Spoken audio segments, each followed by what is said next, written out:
যুদ্ধে আসলেই কেউ হারে নাকি এই কোম্পানিগুলো পর্দার আড়ালে জিতে যাচ্ছে? কারণ যুদ্ধে সারা বিশ্বের বাণিজ্যের অবস্থা খারাপ হলেও তিনটি এমন কোম্পানি আছে যারা টপ লেভেলের ইনকাম করে যাচ্ছে। শেষেরটা তো একদমই সবারই ধারণার বাইরে। প্রথমে আসে বোয়িং, লকহিড মার্টিন এবং রেইথন কোম্পানিগুলো, যারা মূলত অস্ত্র তৈরি করে। বলতে পারেন যুদ্ধের সময়টা হচ্ছে ওদের ব্যবসার সিজন।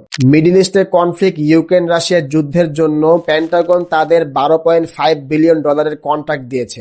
যুদ্ধ শুরু হলে এসব কোম্পানির শেয়ার 20 থেকে 40% পর্যন্ত বেড়ে যেতে পারে। 2 নম্বরে আসে সংবাদ মাধ্যমগুলো। এদের ব্যবসা মূলত হয় আপনাদের ভয় এবং আবেগকে কাজে লাগিয়ে। অ্যানালাইসিস করে দেখা গেছে মধ্যপ্রাচ্যের যুদ্ধের কারণে দর্শক সংখ্যা বেড়ে যাওয়া টিভি সংবাদ মাধ্যমের শেয়ার 33% পর্যন্ত বেড়ে গিয়েছে। তৃতীয়তে আসে কোকা কোলা। এটা তো দ্বিতীয় বিশ্বযুদ্ধকে কাজে লাগিয়ে টপ লেভেলের মার্কেটিং করেছিল।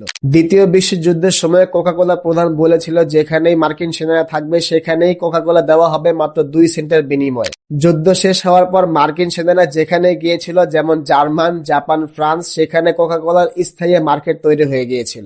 এক শব্দে উত্তর দিন, যুদ্ধে মূলত জয় হয় কার?